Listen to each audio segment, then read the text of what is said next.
What's going on, guys? Welcome back to another Nick 4K video. Today we're checking out a video by Sean Chandler, and this video is titled Biggest Movie Letdowns of All Time. So let's check it out. Let's see if we agree or disagree.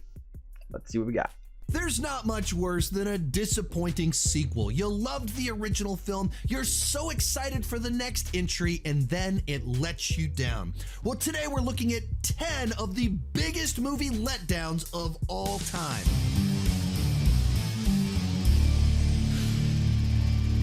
While I'm talking, be sure to join me down below. Let me know, what do you think are the biggest drop-offs in movie history, where from one movie to the next, there was this massive gap in quality, production, everything like that.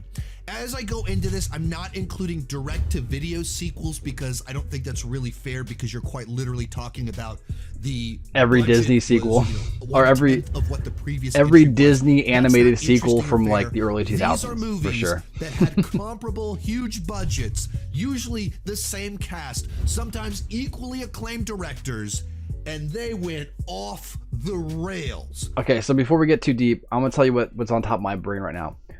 Cars 2 was a letdown. Daniel Craig's James Bond movies. Casino Royale was really good, and then Quantum of Solace was like really rough. And then of course Skyfall is way better. I know that some people might say that Rocky 5 is like the weakest of the franchise. I didn't watch it when it first came out. I only watched all the Rocky movies like around 2018, the first time I watched through all of them. So I actually thought Rocky 5 was actually pretty good. Was it the weakest of them? Sure, but to call it bad or even like a letdown, I don't know if I could do that. So I know he's going to cover Cars 2 because that's in his thumbnail, and because we all agree with that one. So let's check out and see what else he's got to say, and I'll see if I agree or disagree. Let's look at it. Also, there is a companion video to this over on Patreon. These aren't in any particular order. These are just 10 movies where there was a massive drop in quality. When it comes to the original Mortal Kombat, it's not that this movie is like, cinema by the criteria of Martin Scorsese, but it is exactly what it was supposed to be.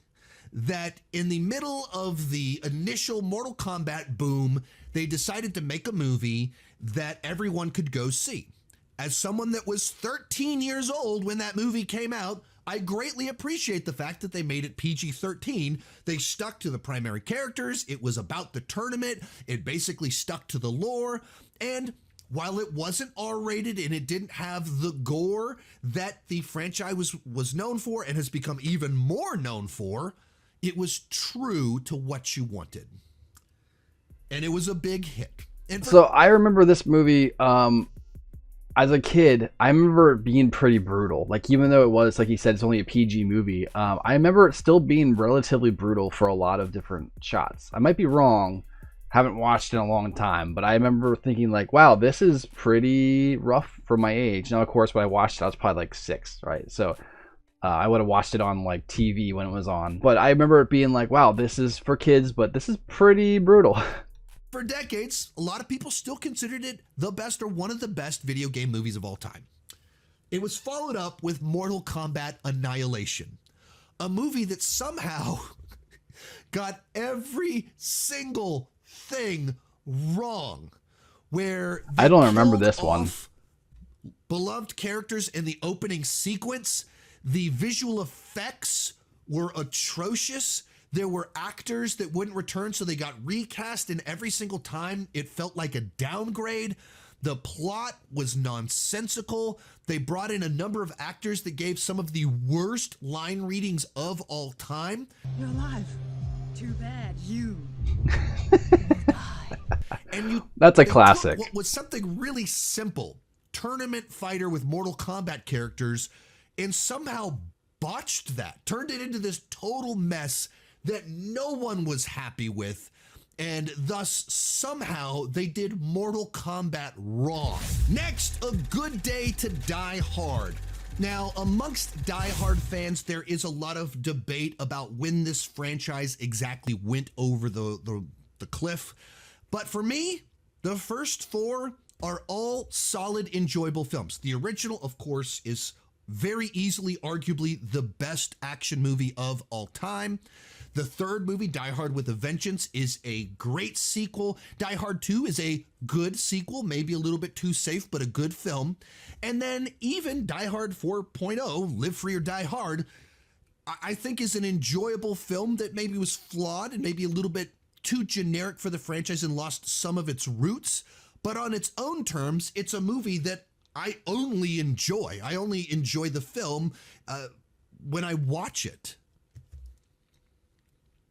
And despite that movie being a hit, they put out A Good Day to Die Hard, a film which is so utterly bland, generic, and forgettable that somehow takes John McClane and makes him dull.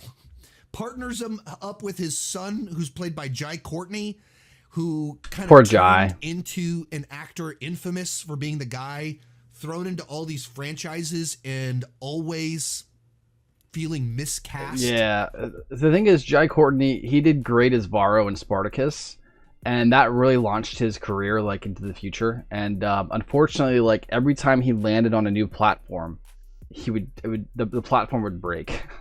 And that was just his career for years, just doing that, which is super unfortunate because I think he actually is a very talented actor. It's just, man, he just keeps falling. It's the same thing as the guy who played John Carter in the movie John Carter. He also played Gambit in X-Men Origins. He kept getting movie roles and just kept falling and falling and falling. So sad. He's just one of those guys, you know, like, seems like a nice guy, pretty decent actor, but just got launched up in the air from like their first performance and then just kept landing on platforms that kept breaking and falling and falling and falling. So unfortunate. He's done other things since then, in where he's placed these lively characters, and I think he's a lot better at that. In particular, he did a shark movie back in June, where he's really fun in that movie. Dangerous Animals. But serious Jai Courtney just never worked. And he's serious Jai Courtney in this. And they're like off to Russia, and it just feels like they pulled some generic script off the shelf. It doesn't feel like John McClane. It doesn't feel like a Die Hard movie. There's just nothing here. There's none of the connective tissue, nothing that made us love this character and this franchise in the first place.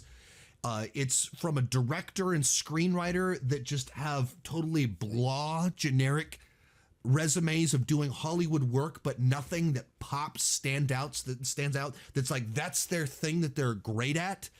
And so you went from a hit movie from a director, Len Weissman, who had a franchise of his own, and then even more recently, did The Ballerina this year. And they went from that to just like completely generic. And I just don't even understand why. Why not just not make a movie if you don't have anything new, anything interesting new to do with the character? Okay, so before we get into this next one here's Cars 2. This is always surprising people when I say this, but I haven't seen a Die Hard movie yet. I have the first one on 4K. I just haven't jumped in. I think what I'm waiting for is the entire franchise on 4K first, and then I'm going to jump in. I'm that type of guy. Like, I can't just watch one movie when I know there's other movies out there that I can't currently watch. So once we get that whole franchise on 4K, then I'll hop in. But for right now, it is what it is. Cars 2. Now, Cars, when it came out, became this massive merchandising behemoth, but it also was one of the weaker reviewed films from Pixar at that point in time. Good reviews, but not the mammoth great reviews of every other Pixar film up to that point in time. But Lightning McQueen instantly became beloved. No surprise they decided to do a sequel to the film. And like, to me, this is just like so easily and obviously the worst Pixar film. It's rough. It feels like a direct-to-video Pixar film. Okay, so for those of you who don't know, Disney's like two biggest merchandising sales at the time was Toy Story and Cars. And Cars made a lot of money off of merchandise, like a ton of money off of it. So although the first Cars has a lot of heart, a lot of feeling, it's a really solid movie. Disney was like, hey, let's fast track the sequel and just throw a bunch of random stuff in there and cars with cool gadgets and all that type of stuff, so we can just make a ton of money off the merchandise.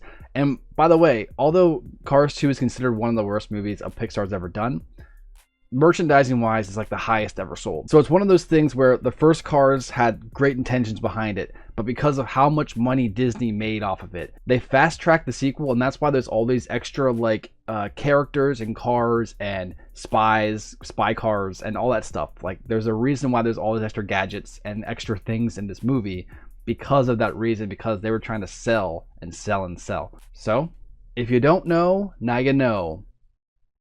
Did you say it? I bet you said it. With a totally schlocky, goofy premise about, we go from being like a sports movie and then it turns into a spy movie, which is just such a goofy turn that just like, we don't take this seriously. We're just doing a cheapy throwaway idea. That's what this is to me. But it's not a direct-to-video sequel. This was their big budget sequel to the film that suddenly Mater is a spy. And it's like the plot of a number of just these goofy, dumb comedies about the person that is accidentally believed to be a spy, and so they get wrapped up in a spy adventure. So the weird, goofy side character from the first film becomes the lead character, and we shift genres, and it's just... They did these shorts called Mater's Tales that my kids used to watch all the time back when they were 2-3 years old, and it was just goofy, stupid, little ridiculous stuff Mater did. And this movie is just 90 minutes straight of that. Just lowbrow, silly, over the top, goofy. None of the heart, none of the character work, none of the universal themes that Pixar has always been known for. You just get a totally empty movie that exists to sell toys. And that's just not what Pixar has ever been, besides with this film. Every other film, even ones I don't like, had a heart. This one has no heart. It's just a toy commercial. Next up, Happy Gilmore 2. This one. I also want to state this. Cars 2, while it made a ton of money in merchandise, I think it also was a big point for like, it was like Pixar's first real fail. Like before that, Pixar was always hitting. Like all their movies were great. Even the ones that like you didn't necessarily like, you knew it was a good movie. But like that was the first real hit. And they, like I said, they made it for toys. It was made for toys, and you can feel it. Get me in a lot of trouble because it already got me in a lot of trouble.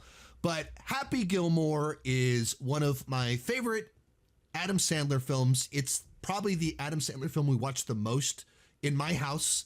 It's certainly the one we quote the most in my house.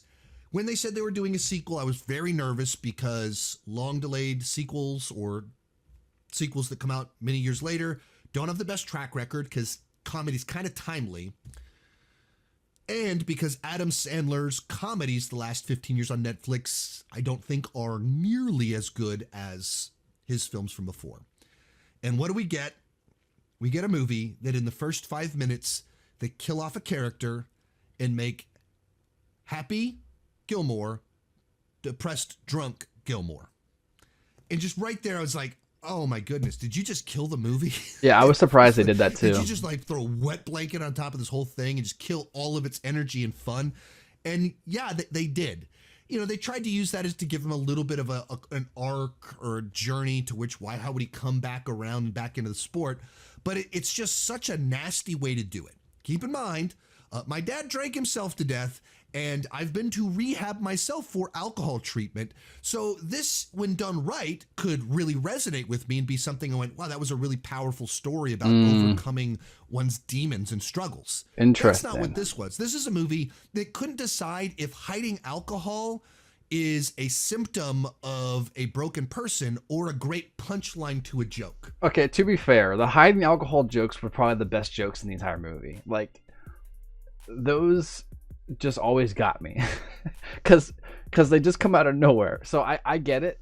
I understand, like, from your perspective, from where you're coming from, I get it. Besides the alcohol jokes, I liked the one part where like everyone was punching the car to get it started, and then like the one neighbor tried to help, and they all started attacking him for hitting the car. I think that was a funny one too. But besides that, yeah, this movie overall was just not nearly as good as the first one. Did it have its moments? Sure. But yeah, the first one was, it's one of those things, like the first one is probably Adam Sandler's best movie. Maybe I would put like Little Nicky above it. I always loved Little Nicky more than that. Happy Gilmore is such a good movie for so many people, and it reminds everyone of like, the good old days of Adam Sandler, right? And so when you make a sequel that isn't really even reminiscent of the first one, and right away it kills off one of the main characters, and the jokes aren't that good, I can completely understand why someone would consider it a disappointment. Is it terrible? No. But yes, it is a disappointment, especially considering the first one, which is a classic. And that like kind of offended me as someone whose life has been hurt by hiding alcohol. Beyond that, when it comes to the comedy, it like the first movie, of course it's dumb, it's stupid, it's over the top. But it was smart dumb comedy. Here, so much of the humor is just cameos and callbacks. There are so many times in this movie where it pauses to like go, hey, remember this character? This is their son. And that's the joke, and it's a cameo. There's like, I had people be like, oh, if you followed golf, then you would understand these cameos. Like, I'm not bothered by golf cameos in a golf movie. I'm bothered by totally random actors showing up out of nowhere for no reason just to be like, hey, I'm in an Adam Sandler movie. Apparently this movie cost $150 million. Wow. Is it a money laundering scheme? Like, what is going on here? Like, where did the money go? Like, how is that even possible? Except to say that Adam Sandler probably delayed a long time doing it, and they're like, we think it'll be a big movie, which it was. Gigantic movie for Netflix. They just gave him an insane amount of money that he blew on hanging out with his friends and family shooting a movie, and we get this crappy sequel that killed a character off in the first 5 minutes. Halloween Resurrection. Now, the Halloween franchise has always had its ups and downs, but one of the craziest fall-offs is from Halloween H2O to Halloween Resurrection. Like, it commits every sequel crime imaginable throughout the course of this film.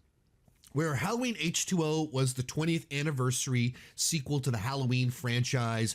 It was very much a film of its time. It was a Halloween movie, but it was very much in the vein of a Scream movie. And it was designed to be this big showdown payoff film between Laurie Strode, Michael Myers, with this big climax action set piece, fight back, rah-rah victory. And what does this movie do in the first 10 minutes? What does Halloween Resurrection do? It undoes the victory. It undoes the ending of that film. It takes maybe the most famous, iconic final girl of all time and just humiliates her in how she's treated in multiple different ways in the beginning of this film. Why? So we can tell this story about a reality television movie at the Myers house. Like they literally converted a non-Halloween script about what if you went to did a reality show at a haunted house, but a killer really showed up, and converted it into a Halloween movie. So it doesn't feel like a Halloween movie. It's a gimmicked, very dated movie. And in it, Michael Myers is defeated by Busta Rhymes, who does karate on him that he learned from martial arts movies.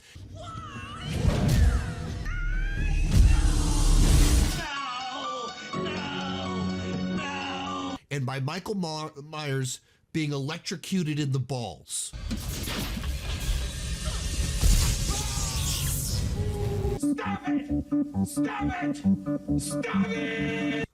This is real stuff that's in the movie. Wow. I'm not joking, not exaggerating. That's bad. That's what this ridiculous That sounds awful. movie is. And it's Wow. not even that like Halloween H2O is like a legendary slasher film the way the original film is, but it was a satisfying payoff movie, and they replaced it by undoing that and giving us electrocuted balls. Wow.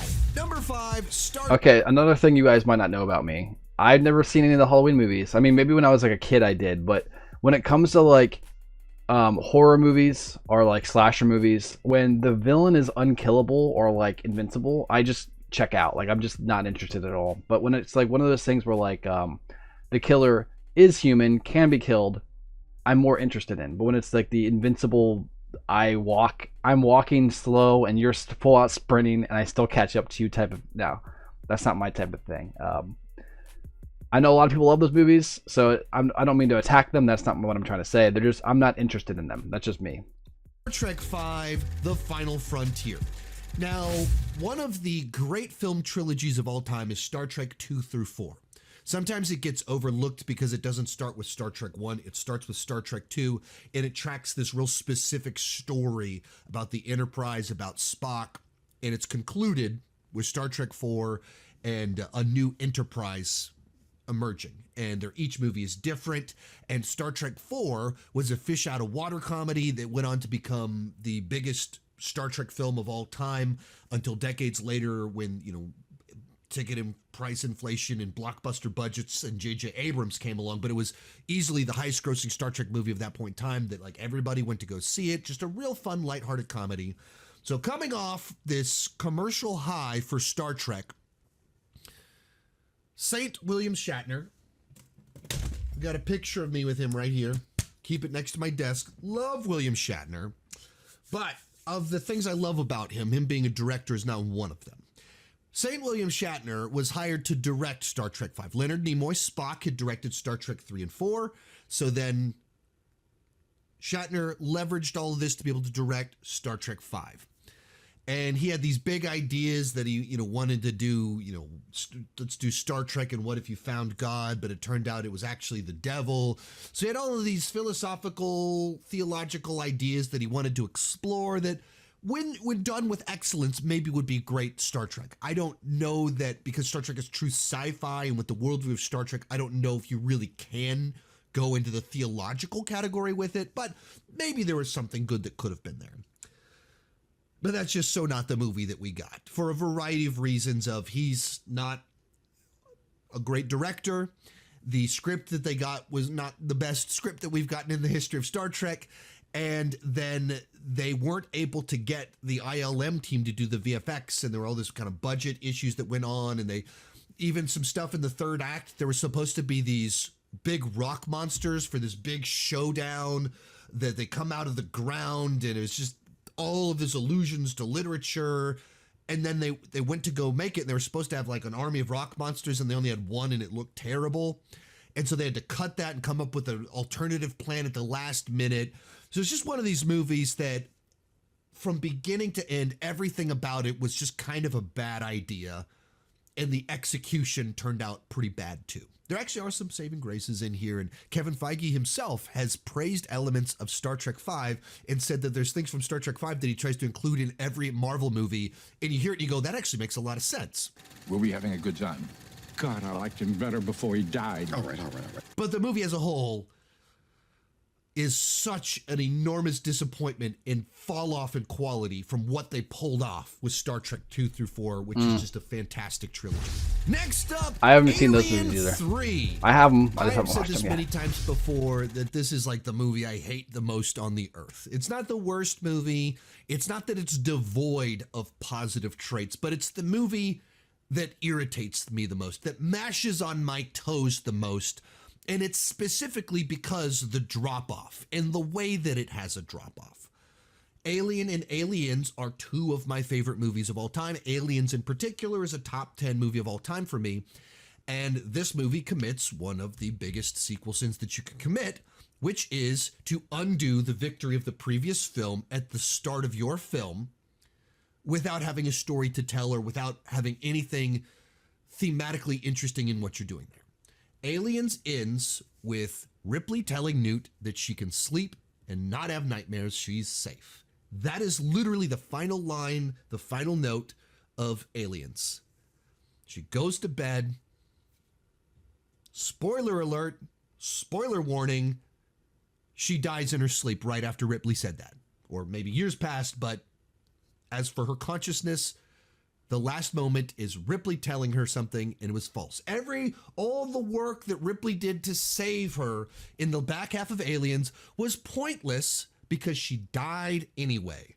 And you get this bleak, nihilistic film that they accidentally hired a fantastic director, David Fincher. But because they did not know they had David Fincher, they utterly wasted David Fincher. So they didn't have a completed script. I always felt that Alien 3 was a movie, as a studio, we set out to make a release date and not make a movie. They didn't trust David Fincher. He had no real story that happens a lot. or power whatsoever. So you have this really well-shot version of this drab film of just endless shots of going through corridors that are really cool looking for the sets that they have, but just a movie that is just a wet blanket of a film. The third one was so nihilistic. I mean, that word really fits it. Everybody was such a kind of despicable character. They literally did principal photography, edited what they had, and then they finished writing the script and then went back and did reshoots to finish the film. That level of, and it was 7 years later. There's no reason to rush it. The first posters for the movie said that it was going to take place on Earth. It's well documented, all these false directions they had, but just a film where they followed up two of the greatest movies of all time by micromanaging a film, but also not having a completed script. Just like crazy cinematic malpractice while doing that, not having a completed script and killing off characters at the beginning. And it's a movie that James Cameron and both David Fincher have both like thrown under the bus. My first movie, it's fairly well known, was a disaster for its many cinematic crimes. You know, Fincher has famously talked about how unhappy he was with it and how it changed. I think it's a great movie, but I think his work on that is remarkable. In third, The Exorcist 2. Okay, so I actually think that Alien 3 got so much hate that they like rebooted it because of that movie. Like, or they didn't reboot it, but like it's considered an alternate universe now in the main canon. So that's a win for a lot of people, right? But I can completely understand, especially if you're a big fan of Aliens. I like Alien. Like, I think it's a fun franchise, but like if you were really into Alien and Aliens 2 or Aliens, if you're really into both of those movies and the characters and stuff, I could completely understand. The third one does kind of just undo the victory in Aliens, and that is, like Sean said, that is definitely like one of the biggest sins a sequel can do, is undoing the past. Yeah, that stinks. To The Heretic. Now, the original Exorcist is widely regarded as one of the greatest horror films of all time. It is a horror film that, upon its release, was both a big blockbuster hit, but also was heavily loved by critics and praised as kind of a prestige film, which, you know, historically, horror films have not been treated that way. And this movie just had a certain quality to it in the filmmaking, the acting, the thematic depth, that it was elevated. And because it was such a big hit, they decided to make a sequel. And sometimes when you, I remember when I was a kid, I thought this was real. I thought Exorcist 1 was actually real. Quality people, you don't go. It's a cash grab, so you get schlocky people to make it. That's not even what happened here, where they got John Borman, who originally they tried to get him to direct the first film and he turned it down. But this is the guy that directed the Oscar-winning Deliverance. Within the 5 years prior to making this movie, did Deliverance. So this is a guy that in that decade was a top-class award-winning director. That's who they got to make the second film. And somehow they made one of the most ill-conceived and horrible movies of all time, where even as I'm like, every time I think back, like, oh yeah, it's a movie about how like there's super evil in the world means there's super good in the world, and if death brings pain, then good must bring positivity. And so like Reagan is curing autism in the film, and you're like, what? What you just said is one of the most insanely idiotic things I have ever heard. And there's like a device that they put on her head that's doing brain scans. And then there's they're doing stuff in villages where these bees and locusts that like, It's just so weird. It's so out there. They made the movie because the first film was such a big hit, but it's like a movie that is so at odds with the audience of the original film once. There's nothing in this movie that is a comparable follow-up. It's just like, let's tell a totally different story, different genre, different type of mythology, continuing what came in the first movie. It's been thrown under the bus by the author of The Exorcist book, by William Friedkin, the director of The Exorcist. So I went in the screening room and I see some guys riding on the back of a bumblebee or some fucking thing. It was unreal. And I left. Like, this is just one of these bizarro films that is like, how did they so misread the room? How did they make this? I think it's one of those things too where Exorcist is one of those movie franchises that should have just been one movie. You know, it's like Jaws. I like Jaws 2. It's not perfect, not nearly as good as the original. Jaws 2 is pretty solid, but even still, Jaws could have been one and done. Exorcist is the same way. I don't think it needed more sequels in a franchise, and I think they have like 5 or 6 different Exorcists now. That's a lot of Exorcists, and I get it. You never really truly beat back the devil. The first movie is just very solid for what it was. It did not need any sequels. It did not need to be continued. It was good. I don't know. I just might just be me, but that's how I feel. Our runner-up, Speed 2 Cruise Control. No, I say runner-up. Okay. These aren't actually in any particular order. So this one goes. This one's true. I actually agree with this one too. Speed is easily one of the best action films of the 90s. That it was an interesting little concept about a bus that if it fell below 50 miles per hour, it would explode. And so something about Speed 1 and Speed 2, I'm going to say this quick before he gets into this, but Speed 1 is like its own movie, and then Speed 2 feels like it was a script for like a different movie, and then someone realized, hey, this is kind of like Speed 1. Like the idea of it, like a boat that's moving really fast. This is kind of like Speed 1. Let's call it Speed 2. Let's see if we can get Sandra Bullock back. We'll try to get Keanu Reeves, but Keanu was like, yeah, no, right? So I get Sandra Bullock back, and we'll just call it Speed 2. Yeah, sure. So that's kind of what it feels like. It's like a completely different script that was similar to Speed 1, so they just named it Speed 2 to make more money. And I'm pretty sure that's exactly what happened. And thus this bus is just rushing through the traffic of Los Angeles while they're trying to figure out how to get out of this tough situation. The script of it was punched up by a young Joss Whedon. And so it just has really snappy, crisp dialogue that, you know, after the movie came out, it became, you know, Joss Whedon did many different things, television, many TV shows and Avengers. So that kind of dialogue became a little bit more common. In 1994, when it came out, like it was just so snappy, fresh, and we hadn't really heard dialogue like that before. It solidified Keanu Reeves as an action star. In a lot of ways, it's the movie that turned Sandra Bullock into a movie star. She'd been on the rise, and then Speed came out, and everyone went like, who's that? We need more of her. And for the last 30 years, she has been this A-list member of Hollywood royalty. And because it became this big, gigantic hit, of course we needed a sequel. And what did they come up with? A cruise ship that is going fast and going to crash into a city and has bombs on it or something. And somehow it involves golf. Like Willem Dafoe is like golf clubs and he's stealing an ocean liner cruise ship. I mean, it just doesn't make sense. Like the tangibility of like, what if there's a bus in a city as congested as Los Angeles that can't slow down? That's immediately interesting.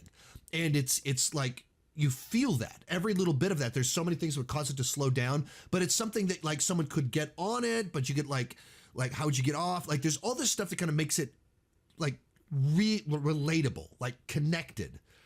And you're like, a cruise ship is going too fast.